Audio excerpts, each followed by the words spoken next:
What's up, guys? Welcome back to the JP and Trav Show, live from the JP and Trav YouTube channel, and also live from Travis's X account. As always, your host with the most, JP, and to my right, my esteemed co-host, brother and friend Travis J. Davison. Travis, how you feeling, bro? Man, I'm good. Good. Just excited about this college basketball crown. It's something I look forward to every year. Always hoping my team makes the cut. One of the 8 teams that gets to go to Vegas to compete for the NIL dollars. So I was thrilled that Oklahoma did not make the big corporate, overblown, just, real sterile tournament. I'm glad we didn't make that so we could go to the Vegas tournament. Yeah. Yeah. I think it'll be interesting. How many years is this for the Vegas tournament now? It's only the second year, but a lot of good energy, though. Literally, Ghost Energy, I think, is the title sponsor. So a lot of good stuff. Although the timing is very weird because they're off this week. They're practicing all of next week, and then the next Monday they leave for Vegas. Okay. Like, I have no idea why they couldn't play this tournament, like, when all the other tournaments are going on. I mean, I guess they want the TV time, but I mean, it's kind of strange. Yeah. But I'm a huge fan. I'll be interested. Do you know where they're streaming it from? Is it like what TV? Who has the rights to it? Do you know? I don't know. Let's ask real quick. Who will be airing the college basketball crown tournament? It says it's a Fox. Oh yeah, it is a Fox property. It's FS1 because I remember like they immediately like went on FS1 and like started breaking down the teams and whatnot. I remember seeing that coverage now. So FS1, Fox. I think FS1 will be the early rounds, and then the Fox will handle the semifinals and the championship. So that's not bad. We're basically just Fox's postseason as opposed to CBS's postseason. Yeah. And they can make some cash. $300,000 goes to the winner for NIL money.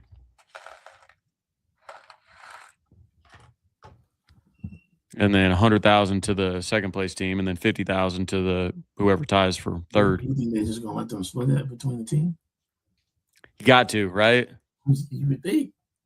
I mean, it's kind of like the in-season tournament, the NBA with the cash bonuses. Like, you got to give everybody their cut. Yeah, you would think so.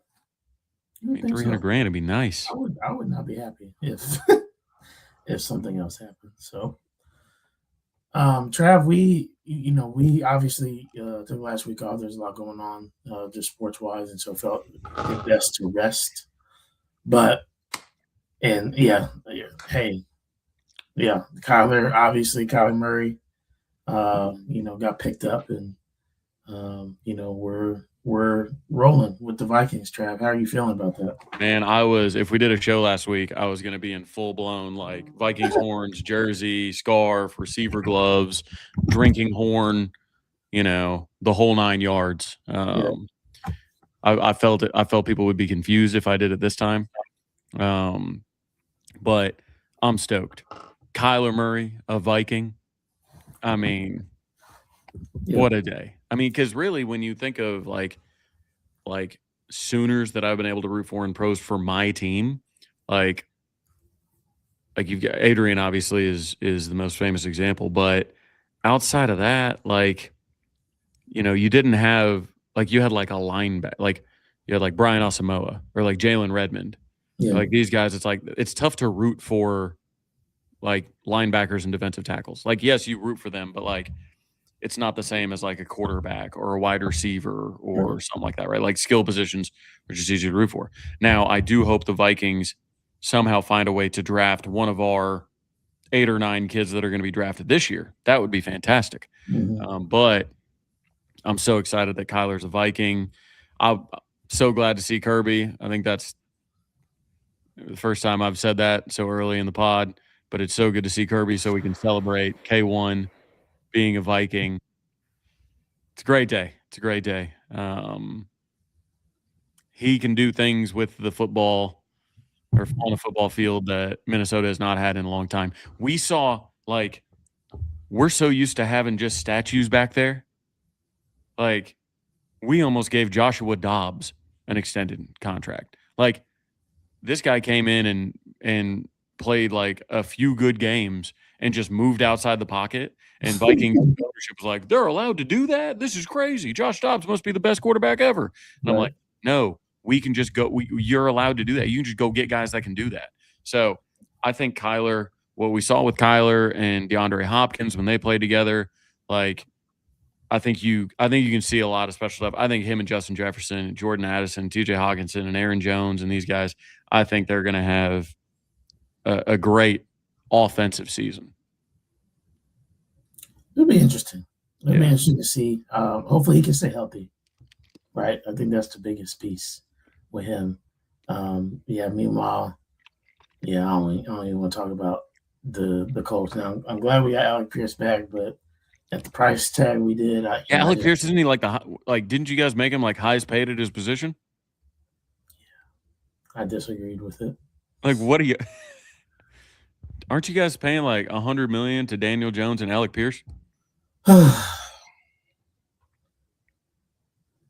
That's crazy.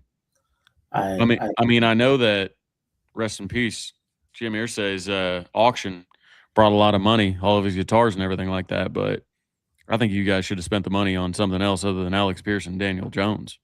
Alec is I think Alec is a solid number 2. Does he have number 1 potential? Maybe. But he definitely has not. He's number 2, all right. He's definitely has not earned the contract that we gave him. I will say that. Now, to be fair to him, we also haven't had, the most consistent quarterback play. You know what I mean? And so there's a piece of that that's true. But at the same time, the guys like, Justin Jefferson, CeeDee Lamb, some of these Ja'Marr Chase, all these guys, JSN. Like they've done it with no matter who it is. And so again, I like Alec Pierce. I do think that he provides, he's had, the last 2 years actually, he's been like, if not top, I think like top 3 in like yards per catch. And so he's a vertical threat. He also proved last year he can go in the middle. So I think he's showing that he's more than just like, the typical vertical threat. And again, he has a future Hall of Famer as his coach in Reggie Wayne. And so he's being coached up. But Reggie Wayne doesn't coach, he just hangs out at Burn all the time. We know this. We do know that. We do know that. But yeah, I don't think that equates to $100+ million contract. I'm not justifying it at all. I said from the jump I disagree with it. So I'm not justifying it. I don't think that it's right. But here we are. Okay, so we missed not only that, but we missed possibly, and certainly in recent memory, one of the greatest recruiting weekends that Oklahoma has seen. It was absolutely insane. This was about 10 days ago, so I know we're a little bit late kind of talking about it. This is the first show that we've had. Bro, what a weekend that was. And I was gonna, she's asleep, otherwise I would have brought her in here, so that y'all can say thank you to her. But I'm really saying it's my daughter's, it's her fault that it happened because it's her birthday. And so I think that she just put some sweet magic, into the atmosphere on that day. And we saw what happened, Trav. Yeah, and they've got such a big gap right now between the first and second classes. Obviously, in 247, it's a point total. But even on 3, Oklahoma has the number 1 class. When you look at where they're ranked in the composite, they've now got 3 5-stars, man. They've got both, obviously, the offensive linemen from the state of Oklahoma, But you add Cooper Witten in that kind of 5-day span where they land all those commitments. I mean, you get Seneca Driver, who's the nation's #1 tight end, right? You get the #1 linebacker. You've already got 2 top 4 tackles in the class, right? I mean, adding, let's see, Jalen Scott, 4-star, top 200 player. You've added Jamison Roberts, your quarterback. He's only going to rise. He's a 4-star in the composite. I talked to somebody with 247 about a week ago. He said he'll probably, rise up through 4-star status. They're just waiting to get some measurements, like some updated verified measurements on him. So, you get him in the boat, Graydon Howell, who plays basically every position and every sport at Broken Bow. He has offers like at 4 positions. He gets in the boat. And then obviously Tyson Ross, the interior offensive lineman. So and this isn't the Lincoln Riley era where it's like you can take advantage of them, emotion wise and get the commitment and then just hope it sticks because they're going to take 30 other visits. Like Oklahoma, hasn't really dealt with a big flip problem under Brent, even when they were going 6-7. So it's a nasty class already. And they still have big time guys out there like not Jacoby Johnson, another Mustang product. Sorry, Gabriel Osborne, another two-sport star in Gabe Osborne. You still have like a Juju Johnson out there. He's a top 100 player at corner. Like you have a lot of these guys still out there that, Oklahoma's led for a long time, and you've already got 19 commits in the class. You could end up taking 25, 30 kids in this class and actually end up with a #1 recruiting ranking. I do think that if we do end up with a #1 ranking, which I'm not predicting by any stretch of the imagination, but mathematically it is possible, I think Kirby did some self-hazing talk in the comments a couple weeks ago. I've screenshotted, so. He did. We'll see. Kirby liked to talk a lot, And speaking of talking a lot, and I don't think that Kirby is one of these guys, but there was a lot of OU fans, Trav, that had a lot to say about one Jim Nagy last year. And, I thought this was supposed to be, hire of the century. This was supposed to be the guy that's going to get OU football back to where it needs to be in terms of just his prowess, how he understands, recruiting and, obviously the NFL and how he's setting up his front office, all these things. And what do we say? Like we always say, Trav, patience. Yeah. We have to see. We can't jump in, just like we said with BV in that first class. Like we can't just jump in, or even the first defensive year, right? We can't just say this is how it is. Oh, BV is a defensive guru. What about the 2022 defense? What happened? I thought that it's like, hey, you got to give guys time, right, to implement things for it to actually be realized. Okay, BV, how's the defense doing now? Like, do we have anything to say about the defense anymore? Do we have anything to say about the defensive line, Todd Bates? Just jumping the gun, right? And it's like the same thing happened again with Jim Nagy. Just some of our fans, we talked about it. I know they're passionate, but they just, like, some of them just, because we haven't gotten that eighth, and I get it, like, we're just getting impatient. And it's like, guys, you got to let this guy work. And lo and behold, right, like, oh, he doesn't like go after 5 stars. He does. Here come 2027. He actually got to put his roots down and say, hey, 2026, I was finding my footing, and we weren't taking a lot of people anyway.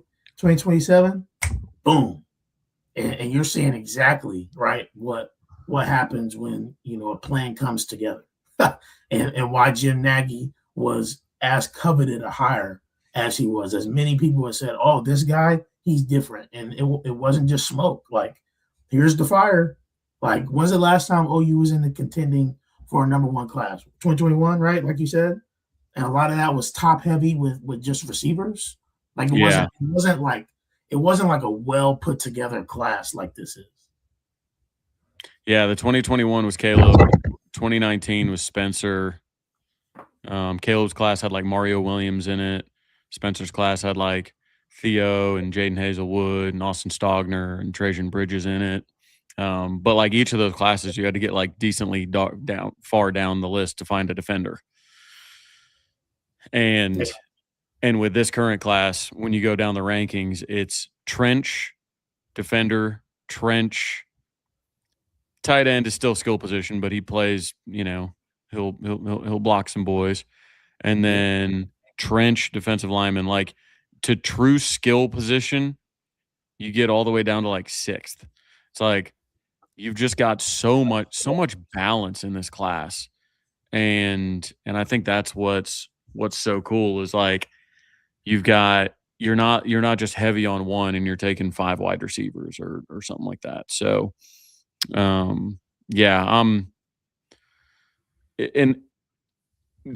apart from just the 2027 commits, like the coaching hires, man, like you went out and you got 3 coaches that other teams wanted, NFL teams wanted, Blue Bloods wanted, like, and you got all your guys. So like the hiring of Jason Witten, obviously we talked about a lot, but when you start looking at the Dylan McCullough hire, the Brown hire from Michigan, like you just went and got best available. And I think that matters so much because we had talked about over and over, hey, Brent has the opportunity to go hire a guy that knows his defense, that knows Oklahoma. You got a lot of these guys, and you can tell Nagy's got his, finger on the pulse of things going, hey, we're just going to go get the best available because we can go get the best available. So It's been nice, man. Been really nice. Yeah, no, it's been awesome. Well, the program's just on such good footing right now. You're coming off a 10-win season. You've got the number 1 ranked recruiting class in 2027. You've got, your worst position room has been totally made over at the tight end room. Yep. And I mean, you're just in such good shape. Like these first 4 years of Brent, where you go 6-7, then 10-3, and then 6-7, and then 10-3. Like, I think that roller coaster stuff's over with, man. Like, I really do. And I'm not saying that we're going to win 10 or 11 games this year. We might, but a 9-game SEC schedule, and in four games we go at Michigan, at Georgia, and then Red River. Like, like it's going to be a beast of a schedule. But I think this team's going to be better than last year's was. Yeah, and that, I mean, I would say that's saying something. Now, I think it'll be interesting to see how our defense is. Is our defense going to be holistically better, or is it just that we're a better unit in terms of like, I think we all think the offense is going to be better. But if the defense is the same, even slightly less, I feel like it's still a better team if the offense is where we think it could be. But if the defense somehow gets even better than they were last year, then you're talking different at that point. And Trav, with all this draft talk, I forgot who said it, but somebody on X the other day was like a objective, guy that does analysis, NFL guy, said a scout told him Oklahoma might have 3 first-round defensive linemen on their team. Wine, Jackson, and Stone. Yeah, which that's saying something because, like, we've been talking about how long has it been since we've had, how many first-round defensive picks have we had? In the last 20 years, we've had 2. Kenneth Murray and who? Kenneth Murray and Gerald McCoy. Gerald McCoy, and maybe our Mason might sneak in at the end this year. We'll see. I'll tell you what, it's not good that I take that back. It's good that Denver traded away their 30th pick. You said it's good? For the prospects of perhaps R. Mason Thomas going in the first round, because Denver wasn't going to take – Denver definitely wasn't going to take an edge rusher, considering they have one of the highest paid edge rushers on on their team right now. Like, you don't take somebody in the first round to sit behind the highest paid player on your team. Yeah. Yeah, Benito could have been definitely a first rounder. He could have been. He was a second rounder. I mean, there's no shame in that. But No, for sure. I mean, but also with him, it was about size, right? Like it took him a little while to even get to where he was now. Like when he was coming out of the combine, like he still like had some size questions about him. Yeah. But yeah, I think that, you know, if the defensive line does what people think it will next year, and, you know, again, we were salty this year, but the line doing what he did last year coming on, I mean, we saw David Stone last year, how he was like, you know, another off season. And then same with Jaden Jackson, if he can stay healthy. And that's the crazy part, is like he was doing so much last year, like hampered, right? And if Jaden Jackson can be fully healthy and maybe hopefully that shoulder stays intact and is okay, I mean, you are potentially talking about some first round guys. Yeah. You know, just on that defensive line. You know, not to mention we'll see what kind of year, you know, Peyton Bowen has next year. You know, I'm interested to see where he goes. Same with Eli. You know, does Eli have a year where he says, well, you know, I may want to jump with my brother. I may want to go early. I don't know. You never know. But we'll see. It'll be interesting to see how it pans out. I'm sure we'll get more into spring stuff kind of as we go on. But speaking of some spring stuff, before we get into a little bit of OU basketball talk, as we have there on your line right there. I did want to talk about John Mateer because, you know, we saw OU Pro Day, and I know some talk had been coming out about it. And I remember just looking through, like, you know, somebody made a clip on YouTube, John Mateer OU Pro Day throws. And obviously, there's that one clip to Deion Burks where Texas fans trying to spin it and be like, oh my gosh, look how inaccurate he is. And then you get a full, like, you know, full field shot, and you see it was actually a pretty accurate ball. I think this throwing motion looks better. Now, is it full over the top? Maybe like some people want? No, but I felt like, you know, it was definitely a deviation from, you know, kind of the shiftiness that we saw last year in his foot mechanics. Now, is it just on air? Yeah, but the truth is, last year he was doing that on air too. So, you know, you hope that it translates. And I feel like we saw that. You can tell me if I'm wrong. I feel like we saw that a lot in the Alabama game. You know, everybody points to the pick six, and I know that was really bad, but he made some throws in that game, and he looked generally better, like he had been working on his pocket presence and his feet. So I'm just interested to see how he progresses. But what are your thoughts on that, Trav? Yeah, okay. So I like seeing any changes that quick.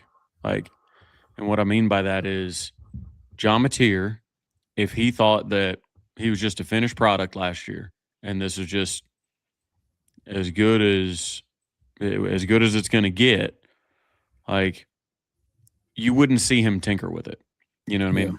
Like, so anytime anybody who clearly has room to grow, anytime I see them make a change, I'm like, okay, well, they're trying to grow. You know what I mean? Like, it's like somebody going to the gym. Like, you see somebody at the gym, like, well, you know, I don't know anything else about them other than they're just trying to improve. So when you see a changed throwing motion, you know it's something he's working on. Like James said, his throwing motion isn't a problem. I wouldn't say it's the problem.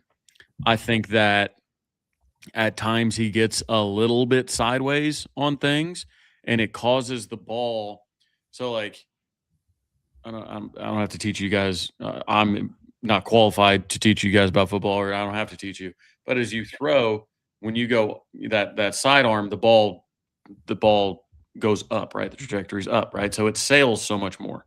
So you've got to really get it down and like shortstop it down. There's a reason that NFL quarterbacks, I mean, you look at where Josh Allen's, you know, release has been and his motion is, and about how he used to be all back here. Now he's up here. He's over the top. Like, everybody rips it by the ear now. Like, there's pretty standardized throwing motion in the NFL for a reason. Like it's, yeah, that would have been a way easier way to say it. Drop your elbow, ball goes up.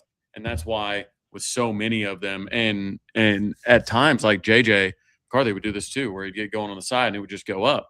So I think that I don't think that the throwing motion is the biggest issue with John Mateer, but it is an issue. I think the bigger issues are reading defenses, trusting what you're seeing with defenses, just general accuracy with those kind of things. So, it's a total package. Like you need him to get better in every aspect of the game. You need everybody on that team to get better in every aspect of the game if you want to reach the goals that this team should have in front of them.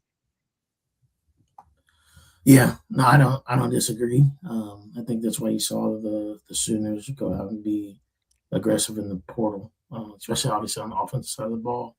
And not even to say, about our coaching hires and Jason Witten and Delon McCullough at the running back position. I'm excited to see what it looks like, man. If we give John Mateer a running game too, I think it just helps. Not everything's on him. He's not toting the rock, and when he does tote the rock, if we have an effective running game, maybe he goes for more, right? And I know we saw some injuries last year, sprained knees, a little bit less explosive than the last half of the year, but I think John showed, hey, I'm good enough to be a quarterback that gets a team to a playoff. And again, as many issues as were had, there was good had as well. He did enough. And now it's like, hey, can we take that next step? I'm not going to say that he's going to take a Joe Burrow step. I think Joe Burrow's year was even his year in 2019 was a little bit, or 2018, excuse me, the year before was a little bit better than what John Mateer had. But Joe did make a huge jump. Jeez. I was like, whoa. Yeah. Clea, did you want to be on the podcast? Yeah. Sounds like it. My goodness. Good night. Goodness gracious. But yeah, so I'm excited to see, what John's doing. We got the spring game coming up here, and what's the official date? I've been 1 month from today. A month from today, April 18th. Yep. 1 month from today. So, it'll be fun to actually see, get to see him out there with the guys and doing some stuff. So I'm excited to get that rolling. Now I want to go back up, Trav, to let's answer this really quick. I bet they cut way down on design QB runs because of our backup situation. So they double down on tight ends to improve the run game without having to go +1. Well, they also needed to. I'm like, when you say double down on tight ends, they needed to add 3 tight ends. Just for numbers. It was. I mean, when you look at, you lost Will Huggins, you lost Jaron, and then there was somebody else you lost, Carson Kent. You added 2 from high school. Let's see. There was and Caden Helms left for Minnesota. So, I think they just needed to get better at tight end. I think it was just as simple as that. So I do agree that I think we'll see less designed quarterback runs, though. I think that John needs to understand, though, everything he does has an option to it. And so often the math works out when he's counting the box that he's like, oh, we're in the +1 run game now. It just makes sense mathematically for me to take off. And I think that's what we saw. Which game was it that he threw the pick late? We should have been running the ball. He pulled it. Tennessee. Yeah, the Tennessee game. And it wasn't honestly, it wasn't a terrible throw. It was deflected. Well, and it was in things like that, I wish, and it's a coaching thing, and coaches took blame of it. In those scenarios, do not make every play an option. Only thing you should ever do is turn around and hand the ball off. Yeah. Like, you have no reason to put the ball in the air there. The problem is you walk up and he's like, doom, doom, doom, doom, doom. Okay, I guess I'm throwing because it's a heavy box. Because you know why it's a heavy box? Is because every team in their right mind should run the ball there. So it's a heavy box. So you go to a pass and you, for some reason, run your route.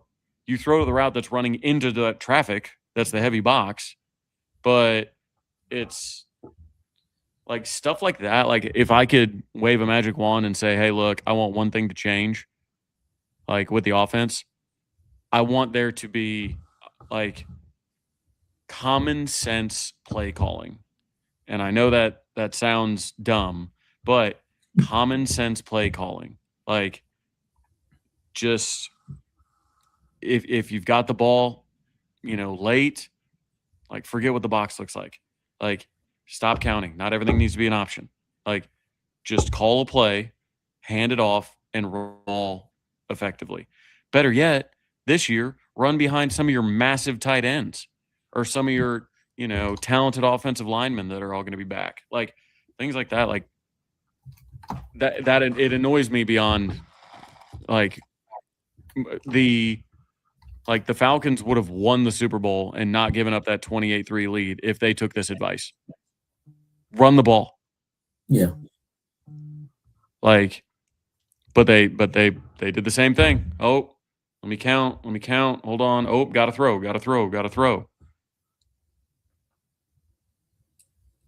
Yeah. So that, I think a lot of really smart coaches lose games because they're so dialed in to trying to do the smart thing, do the clever thing. Yeah, you're right. Trying to outthink it, and a lot of I'll compare it to this, and it'll be a good segue because we're going into basketball here. I was talking with my point guard from the state championship team I coached a few years ago. He transferred to a little bit bigger school right the year after, and so his senior year he just committed to go to a school in Southern Indiana. So I was talking to him after a section last week, and he, as much as he was appreciative of going to a bigger school, he told me he wish he would have stayed with me as a coach because the coach he has is such more of a schematic guy than I was, and not that I can't scheme up things, but I was so much more hey, we're gonna do what the situation dictates, and we're gonna play smart and do what it says instead of trying, you know what I mean, go with the flow of the game as opposed to trying to outsmart people. Like if I have a guy that's got a mismatch 9 times out of 10, I'm going there. I'm going there until they prove to me it can be stopped. I'm not like, oh well, they're probably planning for this, so now I'm gonna flip it. No, it was straight that. As opposed to I think his coach this year was very much a run the play. This is what we're gonna do.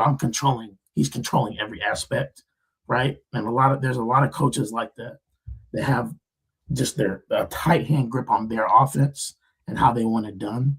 And I think that, again, there's nothing wrong with that in moments because, yes, we have guys that are great schematically and that can scheme things open. That's great. But, I feel like the best coaches also, can kind of do both. Can do that and can also, go with the flow and understand how the game is going. You know what I mean?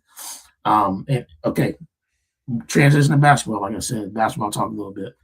Jim wants to ask us, hey, were you guys pro Porter? And obviously we'll get into, what Oklahoma decided to do and not go to NIT and obviously not making the NCAA tournament. But Roger Denny came out in defense of, I don't want to say defense, like it was a huge whatever, but I think he more was taking accountability for the program that he now runs and saying, hey, it's hard for me to hold a coach accountable when he's not dealing with a lot. He's not being given a lot. And so I want to see in my first year, full year, when I'm committing to these things, how does he do? And I don't have a problem with that as an AD. I understand what he's saying. But a lot of people are like, well, we've seen who he is, so why even give it a try? What are your thoughts? So my thoughts on it are I don't think the decision had much to do with Porter Moser at all. I think that Roger Denny, when he got hired, what did everybody say when he got hired? Well, first order of business, fire Porter Moser. Right. First order of business, what are you going to do about Porter? First order of business, men's basketball. Like everybody knew it. So he had a lot of time to think about this. Did a lot of research on what the funding was like, what the resources were like, what they were historically, what they're like against other SEC programs, operations budget, NIL budget, support staff, all that kind of stuff. So, with the way I saw it, he retains Porter and says, hey, look, like basically says that if you give somebody $3 and tell them to go to the grocery store, you better not complain that, dinner sucks. Like, Yeah. it's like you need to have all of your programs better funded. And Roger Denny went on KREF with Dari and had this interview and he said only 2 of the 21 programs at Oklahoma are in the top 4 of their sport when it comes to budget. Yeah. And we all can probably safely assume that's softball and women's gymnastics. So 10 of the, let's see, no, I think 6 of the 21 are like, I forget what the tweet was. I don't want to misquote it, but there were a lot that were underfunded, a lot. So the problem is Roger Denny, when he takes the job, if he's got to hire a coach, you're hiring them in to a reputation that you do not fund your programs. Right. And there's not a lot worse reputation you can have as an AD than one who doesn't fund their programs. So I think with his statement, it's, hey, we're going to make sure we're well-funded with basketball because the next time around, say Porter falls flat on his face with this new resources. Well, then cool. Next time around, the hiring pool is going to be so much better because he'll have better candidates because he just told us a year ago that he's giving them more money now. So, like, it's tough. He talks about retention a lot. He says it's been very tough to watch 3 of our former guards leading high-seeded teams into the NCAA tournament right now. Otega Owe, Ilus Uzan, and Duke Miles. Like, all those guys were on your team. Yeah. Like, so are we going to be able to outspend Kentucky and Houston? Probably not. I mean, maybe Houston. Maybe we should be able to. So, like, the retention piece of it, like, I really thought it was well thought out. But the real thing is Roger Denny's first act as AD was not to retain Porter Moser. Roger Denny's first act at AD was to send a message to every coach in the country that if you come coach at Oklahoma, you will be well-funded. That was his actual first act. It wasn't the singular just Porter thing. It was him sending a very loud message to the country that says, if you come coach here, I'll make sure you have money. Yeah. And it's a win-win situation for him, right? Because, hey, if Porter takes off because of this, which he could, then he was right. But like you said, hey, if he gets a year to figure that out with actual resources and he's still not, it's still the same thing. And like you said, hey, it ain't because we ain't funding it, right? And the other thing, to your point, there's a $5 million buyout attached to him too. That too is, Porter had a bunch of people, objective college basketball people come out, in agreement with it, saying Porter's, one of the nicest guys, not only one of the nicest guys, best man, great coach. Like it's not that. What's up, man? Man. It's not that Porter. It's not like Porter Moser is a catastrophically bad coach, right? I think we've seen what he can do, even with less. Like we saw what he did at Loyola, but again, I think you could say he probably had a little bit more buy-in there, which is crazy to say at a place. Well, you see what he did over these last 10 games. Yeah. Yeah. Like, this is some of the best Oklahoma basketball has looked since I don't know when. Yeah. Like, we're playing hot. Like, you win 7 out of 9 in the SEC. You take Arkansas down to the wire. Like, that's a team a lot of people have in the Final Four. Like, Yes. Yeah. Advanced Metrics had us playing as like a top 15 team down the stretch. Like, yeah, he was. I mean, early on, you're dealing with health issues and not able to close out games, and you lose 2 buzzer beaters to Mizzou in the same night. Like, it was hell early in the year. Yeah. But the players never gave up on him, and they played their best basketball down the stretch. So, like, you try and wrangle some of that. And yeah, you got guys like Pearl and Calipari and guys that have won a lot of games saying, hey, look, like, Porter's a good coach. Like, so, but again, yeah, you save the buyout of $5 million. You give him another year. And really the transactional cost, as he was saying, would actually be around like $7 million or $8 million because you got to buy out the staff. You've got obviously his buyout. And then you probably, not to mention how much you got to pay a coach next year in his first year. You're not going to go get a budget coach the next time around. So it's like, I thought it was his decision was made much more difficult down the stretch. I bet during the 9-game losing streak, he's like, all right, time to what I wonder is, when he thought he was going to have to hire a coach, did he reach out to some agents and some agents said, nah, OU, we see where the NIL budget is for OU. We see where the operations budget is. That's not a job we want. Like, I wonder if that tripped something in him to be like, oh, I need to change the reputation on us. Yeah. Before I try and hire a basketball coach, or else I'm going to be hiring a new one in 3 years anyways. Right. Yeah. Yeah. No, that it makes sense. And I feel like, again, you doing it obviously as you would do as an AD being hired, you do an assessment, full assessment on the state of the program, seeing what you need, like what needs immediate attention. Again, I think being smart and saying that, I know people want to react harshly to stuff, but at the end of the day, I think you have to allow people to come in and, like, somebody can tell me crazy things about somebody, right? And again, I think there's something to having good discernment and, like, yes, listening to people that you trust, but at the same token, a lot of times you really need to have the understanding, the nuance, and the experience with the person before you just jump to judgments. Like, I think that's a lot of what's wrong with our world right now, is that we just jump to judgments about everything and everybody based off of what we heard from this person, you know what I mean, and this person, versus, or even optically what we see. Like, when we're talking about this situation, we can say, well, Porter's been here 4 or 5 years. Like, we've seen what he is, but again, when you get in, you look at the situation and you look at, like he said, was being transparent about, we haven't had a lot of funds given to him, right? We've lost great players, right, to other programs in the NIL era. And Porter's the one that's taking the hit, as if he's a guy that runs his players off. And that may not be true. It may just be that we didn't have the resources to keep them. Well, and what's held Oklahoma back is their best big man has consistently had trouble staying out, off the bench with fouls. Yeah.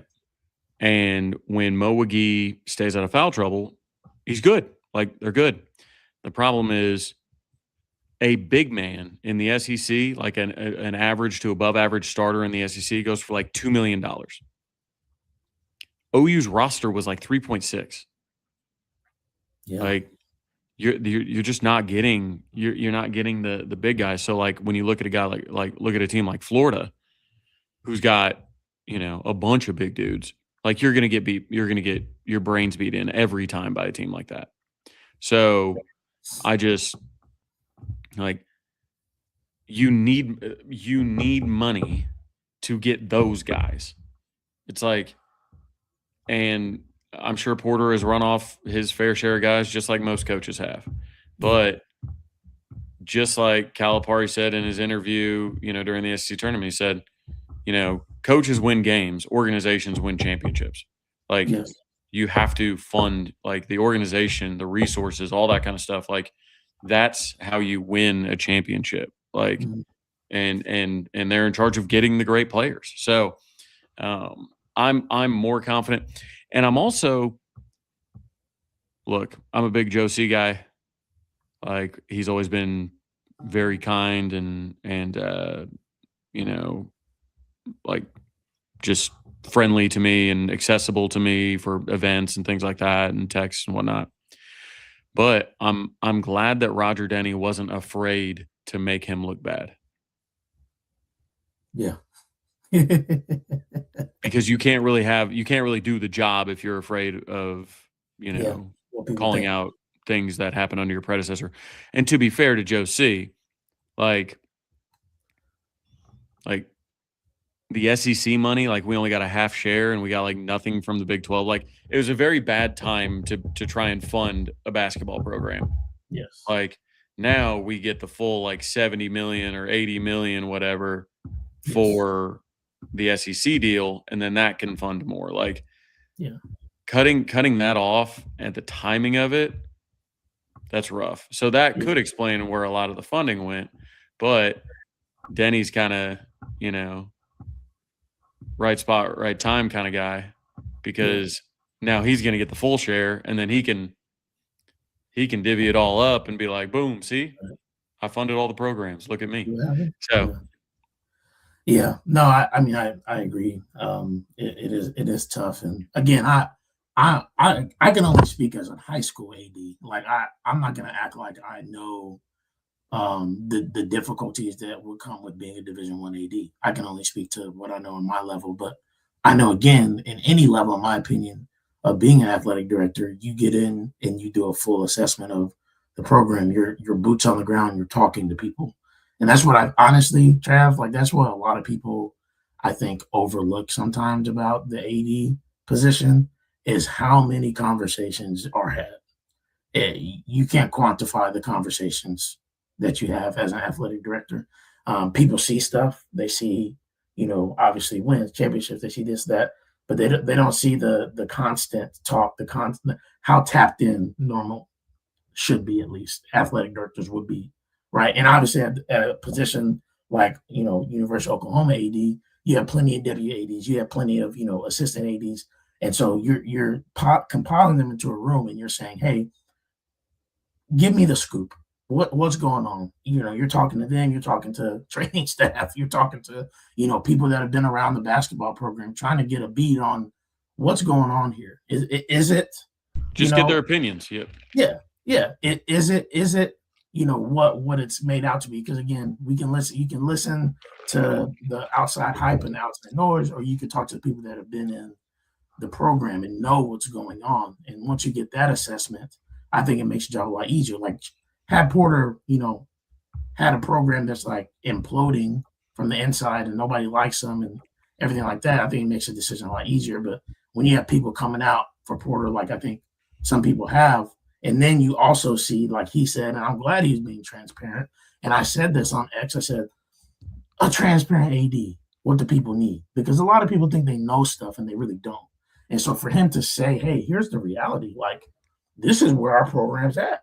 And like you said, no shot at Joe C, but like he's just being real about the state of the program, right? Just like we would hope to. And he ain't a politician, thankfully, so he not lying about the state of the state of the union when it comes to the University of Oklahoma Athletic. He's like, this is what it is. Like, we're low on the totem pole, and it's hard for us to expect a guy to outperform his counterparts when he's being outspended.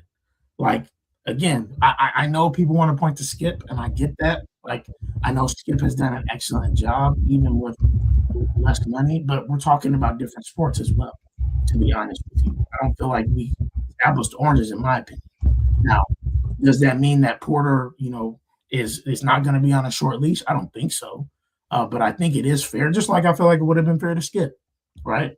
For us to say, hey, we need a little bit more investment in the baseball program before we just no pun intended, but skip out on Skip Johnson, right? And so yeah, that's kind of a short thing of like what I would do as soon as I got in. But again, I ain't never had to deal with that much. So more power to Roger. Well, and like he talked about, like he brought up the underdog mentality that he had mentioned, and he's like, you have to have an underdog mentality, but if you match that with resourcing, then you've really got you get championships. So like the crazy part about it is, as I think it was Jim in Arlington that brought up the actual quote about only 6 of the 21 sports that are in the top 10 in funding. Well, like baseball's currently a top 10 team in the country. Softball's a top 5 team in the country. Both gymnastics programs are number 1. I think maybe men's is number 2, but like you got 4 programs in the top 10. Women's basketball is hosting the first round of the NCAA tournament. Like you've got success at these programs. So now it's like, man, what'll happen when we actually fund these dudes? Like get Skip a pitching lab, like open up their NIL budget, get the development side taken care of, like all that kind of stuff. Like it's, yeah, Jim, I think that's what like Jim was going to have, or Skip had options, Texas and Texas A&M. But like that's where I'm thinking like, okay, Oklahoma has a lot of teams that compete nationally, right? Oklahoma, football makes the playoff, right? Top 10 team. Like when you look at, we've got, again, probably, 6 sports that are top 10. Now, are those all the 6 that are top 10 in funding? I don't know. Probably not. But it works. Providing your team's money works. And the ROI, he talks about the ROI a lot. The West Side renovation on the football stadium is going to bring in tons of revenue. The basketball arena is going to bring in tons of revenue. We need more suites and premium seating at the K at baseball. We probably need more suites and premium seating at softball as well. But like revenue generation is the name of the game. And at the end of the day, with TV contracts, football is your biggest, basketball is your next biggest, and then baseball and softball to a degree. But those are going to be your biggest revenue generators. So he's going to pour money into the revenue generators, which is great news if you're an OU men's basketball or baseball fan. That's what he's going to pour resources into. Yeah. And this gets us back, Trav, as well, to the age-old argument is maybe not the right word to use, but conversation. Let's just say that.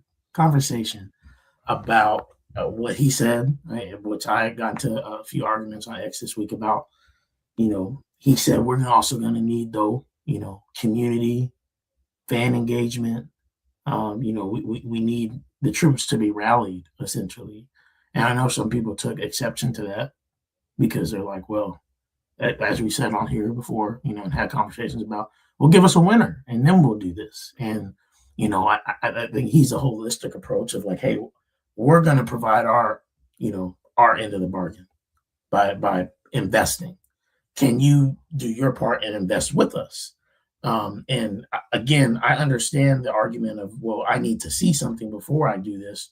And I get some people, do that. But in my opinion, in every turnaround, you need fans that are going to be invested. Doesn't mean that, the LNC has to be sold out. No, but can we get a decent crowd on hand and people that are going to say, okay, hey, we have a new AD.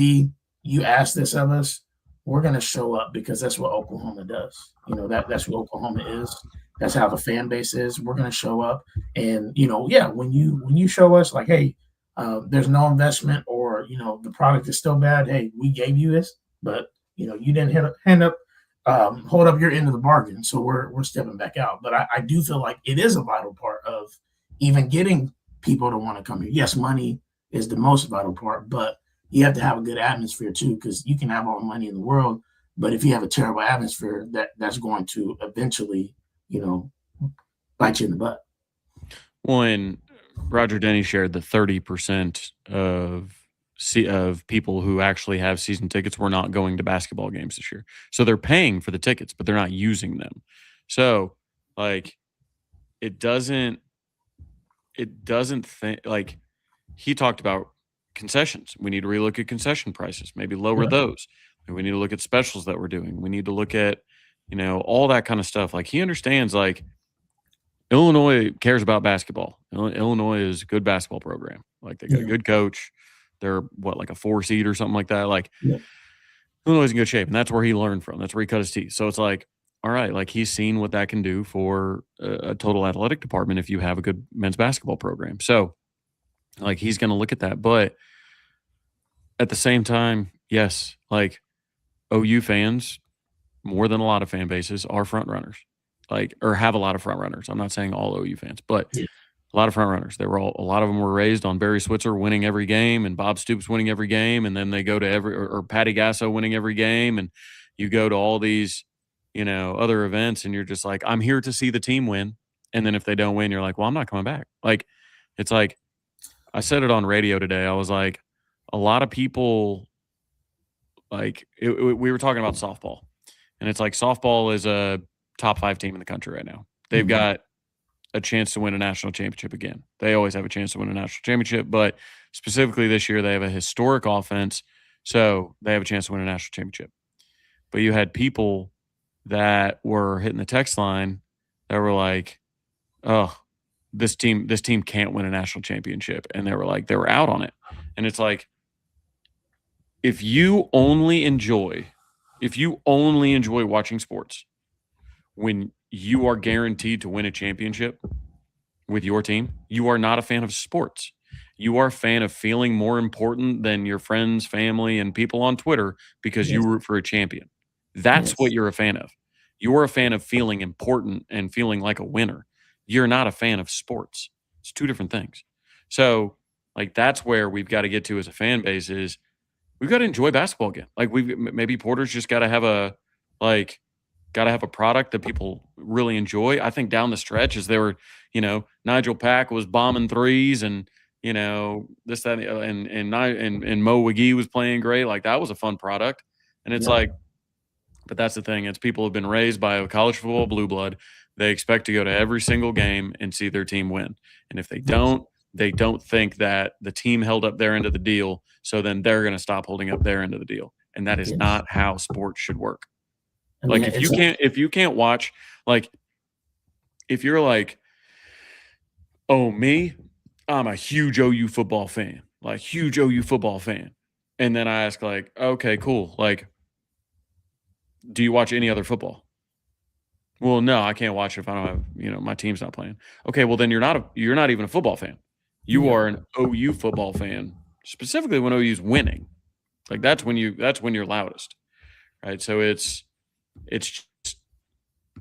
tough because you've got so much of the fan base that's built on the back of Patty, Bob, Barry, Bud, all that kind of stuff. And it's like, when they have to rally together and try and influence a game, it can become rather difficult.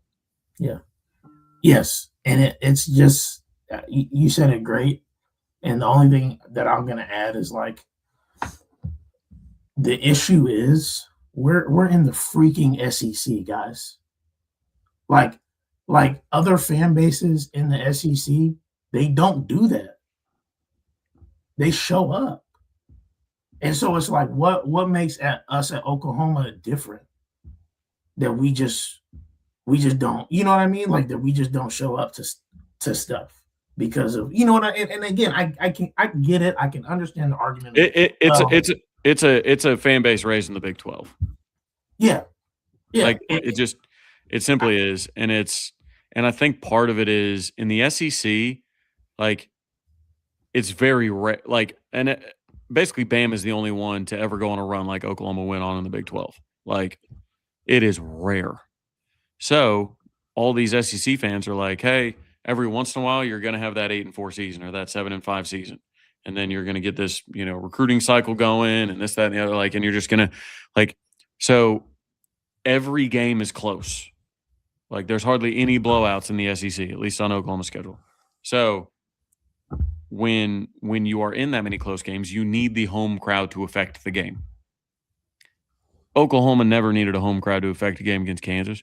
Never needed a home crowd to affect a game largely against Missouri and A&M back in the day, or OSU or anything like that.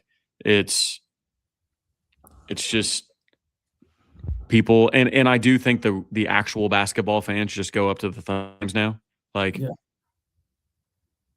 need to, and I think a new arena is going to be great for them. But we just don't have enough. We just don't have enough basketball fans, Trav. We talked about it. I know basketball's big in Oklahoma. I know my family lived there. My aunt played for OU in the late 80s, early 90s. I understand how, but at the same time, it's like you'll deal with football. People still, football games get sorted out with bad coaches, right? Up here in Indiana, right? Indiana basketball, they ain't been good in years, bro. Right. Assembly Hall is getting sold out. Right. Assembly Hall has 15,000 people in it. Because they care, because there's an attitude of we're going to show up because this is our team and they take pride in it. And so it's like, are you going to take pride in the program or not? And it's okay. I feel like just admit that, that's what it is, that you're not taking pride in the program as well. It's what have you done for me lately type thing. And that, I don't think that that's true fandom, in my opinion. Now, other people, and I'm glad when people come out and say, I don't go to OU basketball games because I don't like basketball. I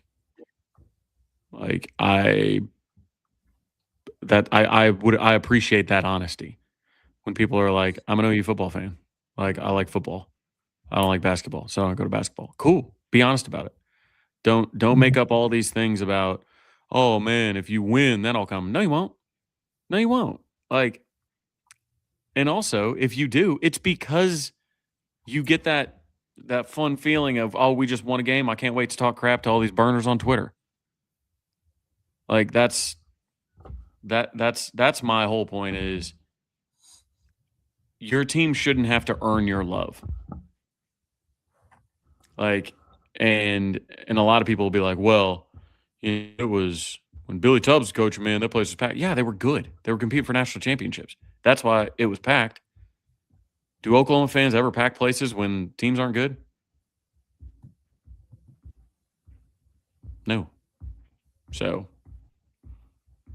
Yeah. Yeah. I mean, I guess unless it's football, theoretically. Well, they haven't been bad enough to test that theory since, pre-2000. Losing seasons, you know what I mean?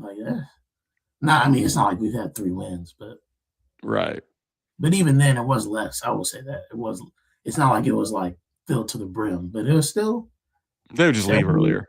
They were still holding on to their tickets. They had too much money invested in it, but that's true. Anyways, that's enough.